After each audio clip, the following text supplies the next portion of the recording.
안녕하십니까, 정인태입니다. 일가족은 왜? 일가족 5명이 숨진 채 발견됐습니다. 빚에 시달렸다라는 것입니다. 금리나 긴급 조치를 시행해야 합니다. 심각한 정황이 아닐 수가 없습니다. 네, 인천에서 숨진 채 발견된 가장이 4명 살해 추정, 빚에 시달렸다라는 것입니다. 40대 가장이 자녀와 부인 등 살해하고 결국에는 이렇게 주검으로 발견이 된 것입니다. 참 가슴 아픈 현실이 아닐 수가 없습니다. 이 집을 1억 9천만 원 근저당을 설정을 했고, 그리고 집이 매물로 팔리지 않았다라는 것입니다. 요즘에 부동산 거래가 거의 안 되죠. 이런 상황이에요. 부동산도 망하는 그러한 상황입니다. 그러니까 결국에는 이러한 경제적 어려움으로 극단적 선택을 하는 이러한 가정들이 많아지고 있는 것입니다. 이거를 못 느끼는 거예요. 이 정부가, 정치꾼들이 못 느끼는 겁니다. 그래서 이 정치꾼들이 돈이 많고, 그리고 이들이 경제적으로 부를 누리고 국민의 혈세로 자기들은 돈방석에 앉아 있으니까 쓸데없는 정쟁만 하고 있고, 이 국민들의 고통을 전혀 느끼지 못하고 있는 것입니다. 이게 참 심각한 그러한 정황이에요. 빚을 안 갚았다고 알몸 사진을 뿌린다. 이러한 사건들이 계속 터지고 있는 겁니다. 30만 원을 빌려주고, 그리고 빚을 안 갚으면은 알몸 사진을 뿌린다. 이러면서 비참하게 우리 국민들을 이러한 상황으로 몰고 가는 겁니다. 이런 나라에서 누가 자녀를 낳고 싶고 누가 결혼을 하고 싶겠습니까? 정말 이게 대한민국이 망하는 길로 가고 있다. 우리 국민들이 정말 분노해야 합니다. 중증 장애인 수급자 가족이 또 숨진 채 발견이 됐고 열흘 동안 방치가 됐다는 것입니다. 결국에는 이렇게 취약계층부터 생을 마감하고요. 제주에서는 모녀가 숨진 채 발견되고 있는 것입니다. 경찰이 또 수사를 하는데 결국에는 이렇게 모녀 40대 엄마와 10대 딸이 또 이렇게 숨진 채 발견된 이러한 사건입니다. 결국에는 경제적인 거하고 연루되는 경우가 아주 많습니다. 지금 올해 터질 수 있다. 저축은행 연체율 비상. 은행들이 그렇게 이자 잔치를 해먹더니 또 정부가 그것을 방치하더니 결국에는 이런 일이 터지게 되는 것입니다.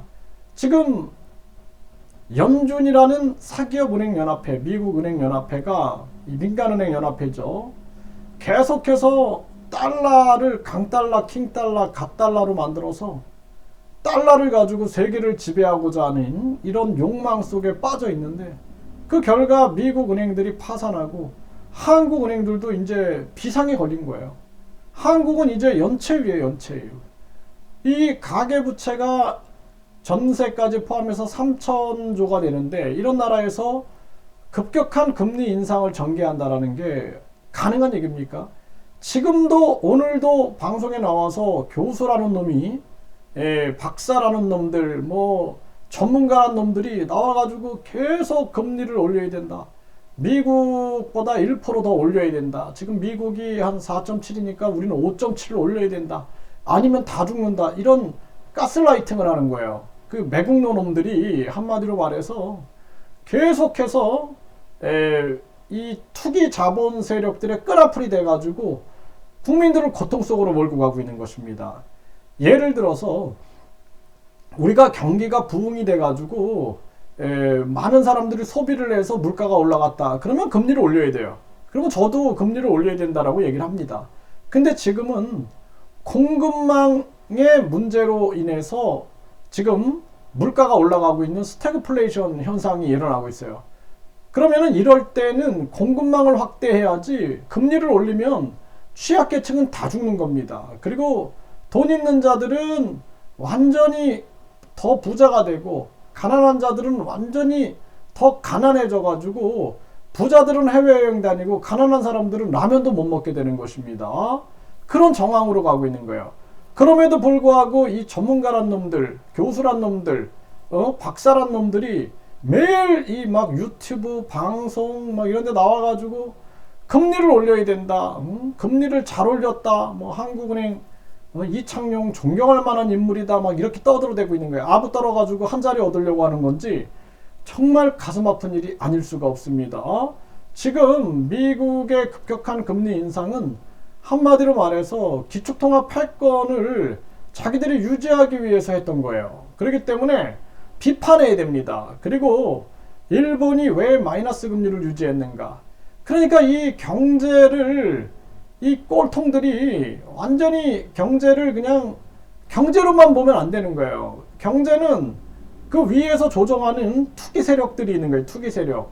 그리고 작전 세력들, 기획 세력들이 있는 거고, 그리고 정치꾼들이 세계 패권을 유지하기 위해서 이 경제를 이용하고 있다는 걸 모르고 그냥 현상만 보는 거예요. 현상만 보고 떠들어대니까 엉뚱한 가스라이팅을 하고 있다. 이게 지금 대한민국의 현실입니다. 우리나라는 이창용과 추경호, 이 추경호 경제부총리, 이창용 한국은행, 이거 빨리 교체하지 않으면 안 된다. 완전히 경질시키고 물갈이를 시켜야 된다. 저는 그렇게 생각을 합니다. 금리 인상에 은행계 카드사 연체율이 1%대. 이제 다중채무자 부실 우려. 우리나라는 이게 터지는 거예요.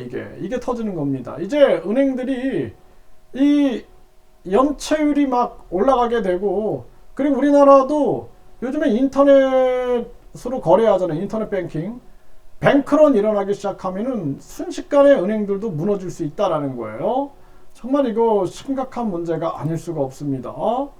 네, 온라인 투자업체 집중관리 돌입 연체율이 20% 넘은 것도 있다.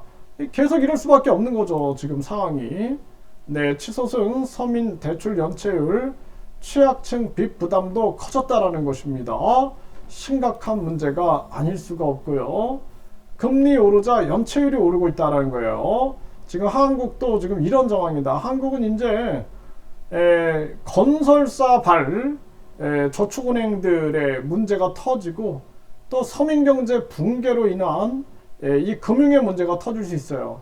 지금은 이자 잔치하고 좋아하고 그냥 서로 나눠먹게 하는지 모르겠습니다. 하지만 곧 이 대한민국의 총체적 위기로 온다. 이거는 완전한 탐욕 세력들, 이 탐욕 세력들이 빚어낸 결과다라는 것입니다. 심각한 문제가 아닐 수가 없고요. 1금융권도 연체율 뇌관 터지나 신용대출 연체율이 0.5% 급증하고 있다는 것입니다. 빨리 금리를 내려야 돼요. 빨리 금리를 내려가지고 우리나라는 빨리 긴급조치로 이 금리를 인하해야 한다. 이것만이 살 길이다라는 거예요. 그래서 지금 중국도 금리를 내리고 또 금리를 내린다라고 발표했죠. 캐나다도 동결한다 그랬죠. 한국은 선제 대응해야 돼요. 선제 대응. 지금 국민들 죽으라고 계속 이렇게 고금리를 유지하다가는 정말 다 죽습니다. 이거 빨리 선제 대응해야 돼요. 그동안 제가 급격한 금리 인상 안 된다고 계속 얘기했죠. 정부가 6개월 후에 뒷북을 칩니다. 6개월 후에. 지금 미국의 달러 위기로 인해서 미국의 금융이 흔들리고 있어요. 그렇기 때문에 한국은 아주 위험한 정황으로 지금 가고 있습니다. 그럼에도 불구하고 교수란 놈들, 박사란 놈들, 전문가란 놈들이 또 정치꾼 놈들이 계속 국민들을 가스라이팅을 하고 있는 거예요. 아주 잘했다. 우리는 경제정책을 세계에서 아주 잘했다. 이창용이 아주 잘했다. 추경호가 아주 잘했다. 계속 가스라이팅을 하는 겁니다. 그리고 다 못한 것은 국민들이, 가계부채를 일으킨 건 국민들이다 해가지고 국민한테 책임을 떠넘기고 자기들은 다 잘했다라는 것입니다. 지금도 보세요. 완전히 그냥 강제징용 해법도 엉망진창으로 해놓고 다 잘했다, 애국자다, 영웅이다 막 이러면서 떠받들고 있죠. 이게 바로 가스라이팅입니다. 그래서 우리나라가 망하는 겁니다. 이 보수 꼴통과 이 진보 꼴통들, 좌파 우파 꼴통들이 완전히 세뇌에 빠져가지고 대한민국을 무너뜨리고 있다. 우리 현명한 국민들이 정치꾼들한테 더 이상 의존하지 말고 빨리 국민투표 시민발안제, 국회의원 국민소환제, 국회 예산 국민투표제를 외쳐야 된다. 저는 그렇게 말씀을 드립니다.